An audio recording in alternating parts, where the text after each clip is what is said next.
Good evening, guys. It's American Sputnik here in Patriot Park, Russia. Behind me is a captured Abrams tank and captured NATO equipment. Today, I'm going to be showing you guys the display of captured NATO equipment here in Russia. Давай, поехали. As you can see, familiar piece of equipment, bullet hole straight inside. T-64s over here, T-72s. And now I found a captured Abrams tank from the United States. So here's a Max Pro, and I've driven these. Here they have a Starlink satellite even. As an American war veteran living in Russia, I just had to see the captured NATO equipment on display. Overall, it's sad to see our equipment captured here from a country we were not even at war with. Right here in front of me, we got an M113. This is what I used in my first unit. I was in an armored brigade as a mortarman. We had M113s that had a mortar hatch. So I have lived in this in training events.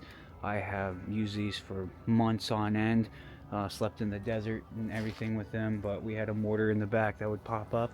We would never use them in combat because these machines right here are pretty obsolete. They were made during the Vietnam era, but we still use them for training, and we had to do maintenance work and always make sure they were always running, even though when we deployed we never really used them. But as you can see, we're giving them this old stuff like this, M113s, and if you look up closely, there are bullet holes just clean through there. So as you can see, what we were told when we would use them, that this thing wouldn't really do well against a 7.62 or anything, and that's why we never took them to places like Iraq and Syria. And now I found a captured Abrams tank from the United States. So like I said, I was in an armored brigade. They had Abrams tanks. We had tankers in our brigade, our battalion. I wasn't a tanker. I never drove one of these, but I have seen these fire in training events. I've seen them shoot and be used. I mean, these have been used for a long time, and in Desert Storm they were very popular. But you know, they're sending them the A1 Abrams tanks, and you know, of course, pretty quickly they were getting taken out and brought here on display to museums like this and parks like this. And right beside it is a Bradley. I have driven one of these, but I didn't really use it. I only drove it to load and offload for training events, you know, so the infantry would use the Bradley. So they obviously sent them Bradleys as well. And I think that's a 25mm machine gun right there on the top. And yeah, it ended up here. And you know, it's just sad to see that this expensive equipment that my country used ended up out here for giving them to people who didn't deserve them or need them. So I really wish that the Biden administration didn't do that. Walking up, this is a bombed out Australian military vehicle, Bushmaster. So I didn't even know that they were a part of giving them stuff, but we're going to be checking out all the other captured NATO equipment and part of this exhibit. So here's a Max Pro, and I've driven these several times in convoys, and as you can see, now it's here on display. So you know, they were even giving them Max Pros and MRAPs, different stuff like that. You know, you have Bradleys. So we're slowly finding all the stuff that they were giving and was captured here and brought to the museum here in Russia. Side of Patriot Park, this exhibit is all for the special military operation.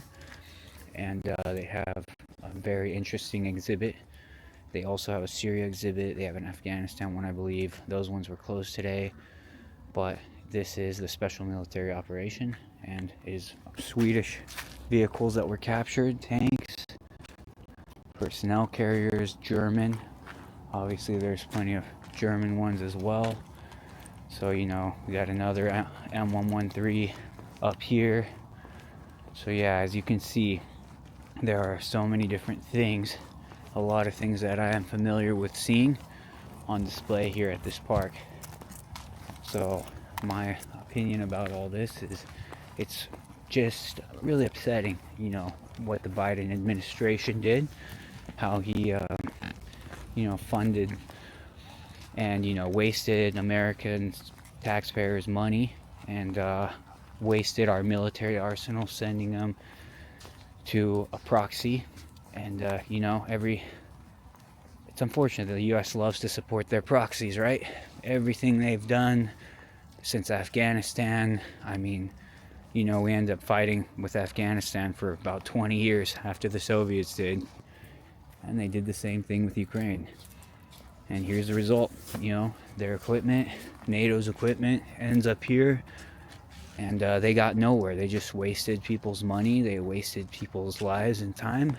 And, you know, Joe Biden and his family are corrupt individuals. And, you know, at the end of the day, they didn't care about Americans. And they prioritize these other people who don't really care about us for nothing. When I think at the end of the day, the US should be working with Russia as allies and not enemies. T-64s over here, T-72s, so they were also using those as well as, you know, the other stuff, as you can see, from Great Britain, Germany, and the United States. Here they have some MREs, some meal ready to eat, American rations. I have eaten thousands of those during my time serving in the military back in the day, and I guess we were giving them to them as well. It's just upsetting that my country wasted so much money on these people. It's terrible. So here's some old 60mm mortars that, you know, we had stopped using a long time ago. In my time, we didn't have this. We had a much newer system. So as you can see, America was giving them the old rounds. And that round right there is extremely familiar to me. Those are cheese charges, those 4 round things on the end. So I have fired a lot of those over time. Those are Tootsie tubes. I mean, that was my job when I was in the Army. As a mortarman, of course, like I had mentioned, but these exact systems are a lot older ones that I could see that they were giving to these people. But these 60mm rounds are very familiar to me because, you know, that was my job at the time that I did serve. And here we got a Carl Gustav. I have fired this many times. And yeah, these are meant for a lot of breaking down heavy walls and stuff like that. So yeah, seeing stuff that I've used and operated here, you know, AT4s and laws. There's a law right there. I have fired one of those as well when I was deployed. So when we were in Iraq, Syria, Jordan, you know, all this stuff was used there as well when all that was going on. So as you can see, there's lots of stuff on display. They have artillery pieces here, captured American artillery pieces as well. I never fired any artillery, but they do have it. Mortar is a little different. So here we got just more mines and stuff these NATO countries were giving. That is a claymore right there. I have used those plenty of times. It's a clacker. So yeah, I've set those up. I've detonated those myself back in 2019 and in basic training in 2018. So they have some kind of German anti-mine, I believe. Yep, Mine Wolf systems. I've never seen that before, but as you can see, you have mines here. So obviously Germany is a NATO one as well. Here's something very familiar. 120mm mortar. So if you know a little of my history, I was an infantry mortarman, so I fired plenty of those as well in my time. But here they're showing HIMARS. I remember the first time I saw one of these launched, and yeah, I mean, now, you know, you got pieces of them here, because that was one piece of equipment the United States was donating to this people. But I have seen one of these fired. I was not a HIMAR, but I've seen these plenty of times back in 2019 when I was deployed. So as you can see here, they have that set up to a Starlink satellite. So they had the Starlinks as well that Elon Musk had given them. Well guys, that's it for today's video. I hope you all enjoyed. Be sure to like and subscribe to see more videos of my life here in Russia. But for now, до свидания.